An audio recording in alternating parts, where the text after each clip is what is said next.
Det er ikke politikerne, og det er ikke nogle embedsmænd eller nogle andre, der beslutter, hvordan og hvorledes skolen skal være. Det er forældrene og bestyrelsen, som beslutter, hvad vej skolen skal gå. Så der er korte beslutningsveje.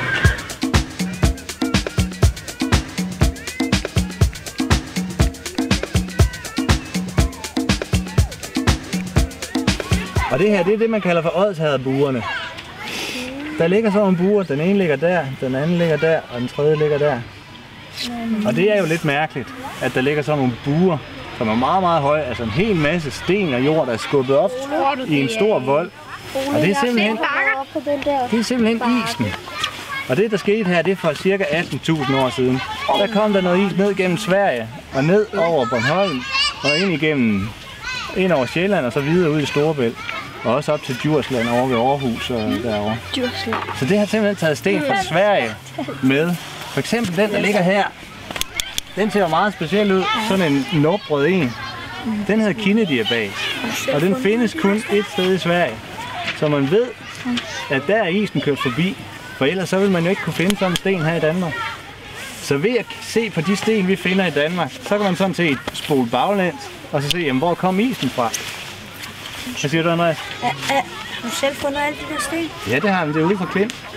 Det er enormt vigtigt for os, at de elever, vi får hernede på skolen, de er glade, for at gå til skole, og de har nogle gode kammeratskaber. Så har vi en særlig fokus på læsning.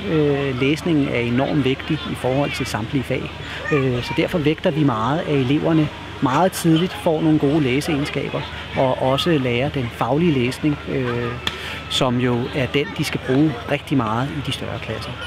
Derudover så har vi vores udeundervisning. Vi er en skole, som vægter meget, at man kan komme ud og få lært nogle ting på anden vis. Lære nogle ting med hænder eller med krop. At man ikke kun skal sidde inde i klassen og forholde sig til bøger og til tavle. Så udeundervisning og bevægelse, det er noget, som er en vigtig del af vores dagligdag. Det er fordi, at der er faktisk rigtig, rigtig mange gode elementer i udeundervisning og i bevægelsen. Dels så er det jo bevist, at elever de lærer væsentligt bedre. At de er væsentligt bedre til at koncentrere sig, hvis de også får rørt sig, kommer ud og får brugt kroppen. Og samtidig så er der nogle elever, som profiterer af at komme ud, hvor der er lidt højere til loftet, hvor man ikke skal sidde i et 60 kvadratmeter undervisningslokale og skal forholde sig til tavle og bog. Man skal ud og lære med kroppen, og man skal få lov til at røre og føle, og på den måde få bearbejdet nogle ting på anden vis. 1, 2, 3, 4, 5. Så tæller du her. 6, 12, 4, 5, 6, 7. Klask. Godt. Så må du løbe. Flot.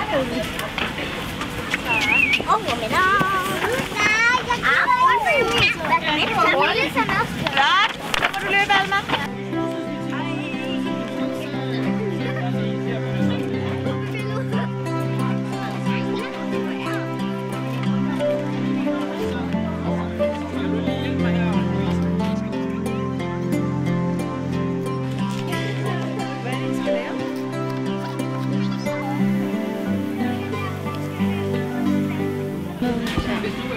Okay, det er lidt varmt.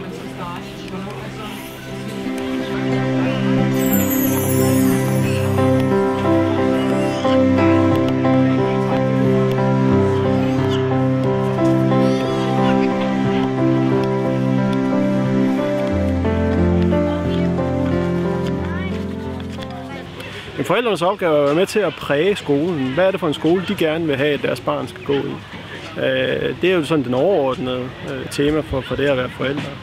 Det næste, det er jo så også, at forældrene er jo også med til at skabe den værdi i skolen ved at være med til at levere noget forældrearbejde i form af rengøring.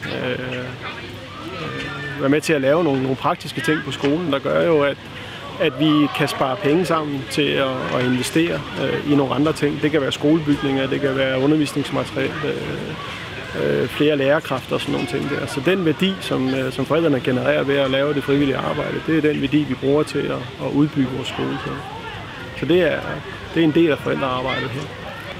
Det vi håber på at få ud af dagen i dag er, at vi kan få lov til at vise andre, hvad det er, vi står for, hvad det er, vi gerne vil med vores skole. Vi kan få lov til at vise over forældre, hvordan vi gør tingene her. Det er fint nok, at man kan læse i en eller anden avisartikel, hvad det er, vi gerne vil. At man kan gå ind på vores hjemmeside og læse, hvad er det, vi gerne vil. Men det betyder også meget at komme ud og se, hvordan gør vi det så rent faktisk. Hvordan gennemfører vi udundervisning. Og komme ud og snakke med lærerne, komme ud og snakke med skolelederen, hvad er det, vi gerne vil. Komme ud og snakke med bestyrelsen, hvad er det, de gerne vil. Og se, hvad er det for nogle forældre, som også er her. Hvad er det for nogle børn, og hvordan er miljøet her, og mærke stemningen.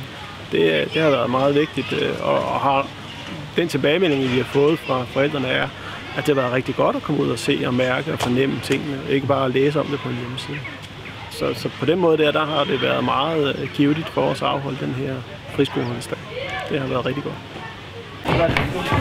Små i den ene, eller står den anden? Lige præcis. Og de skal også ligesom følge, de skal pege hen imod krydset, ligesom de linjer, hvis man forlængede dem, ikke? Så skal de alle sammen pege ud mod krydset, så kommer det til at fungere. Okay. Så du finder bare Sønneke, og så er det bare i gang med at tegne også. Okay. Ikke også? Og så det var den anden. Og det var den anden side. Kunne det godt være, at du skulle tegne måske her, at det kun går herud til. Der er hegnet ligesom. Toppen af det her for bredt. Jamen så... Ja, nu skal jeg se her sammen. Så har man bare tegnet efter linjen. Det er jo ikke en landevej, der forsvinder ud i horisonten. Den går jo kun et eller andet sted hertil måske, hvor vi så skal tegne vandret, for det er nede ved hegnet. Lige vende papiret. Ja, gør det. Vi kan da prøve. Se hvor dårligt det går. Og døren skal være start herfra. Det har jeg til jer. Lige her. Så tager vi... Matematik ser der var en masse trekanter i. Det er nok ikke. Jamen, skolen den går jo ikke skønt. Ej, jeg er så dårlig til det her. Det er jo ikke nemt. Jeg håber, at vores elever og lærere har haft en rigtig dejlig dag. Jeg synes i hvert fald, det har været en skøn dag. Og så håber jeg også, at rigtig mange har lyst til at komme ned og se, hvad vi har gang i, hvad vi er for en skole. Nu er vi jo en ny skole, som stadigvæk er i gang med at etablere os og få vores budskab ud. Vi skal stadigvæk udvikles, og det er en lang proces. Så derfor håber jeg, at rigtig mange vil komme ned og se, hvad det er, vi kan, og hvad det er, vi laver. Jeg ved, at mange har en vis skepsis over for det her udeundervisning. Hvor ligger fagligheden henne i det? Og det er også derfor, vi i dag har valgt at vægte udeundervisningen og vise, hvordan vi blandt andet arbejder i dansk, matematik, geografi, biologi, fysik, kemi, ja, i samtlige fag på skemaet. Så det har ikke været en helt almindelig dag i dag? Nej, det har det ikke, fordi at vi har jo haft en masse forældre nede, som har været nysgerrige for at se, hvad er det egentlig, mit barn laver i hverdagen. Men vi har også haft en masse gæster, en masse forældre og børn til både små børn, men også nuværende skoleelever, som gerne vil se, hvad det er, Nørre Smindrup Friskole har at byde på. Så det har været en stor succes og en skøn dag.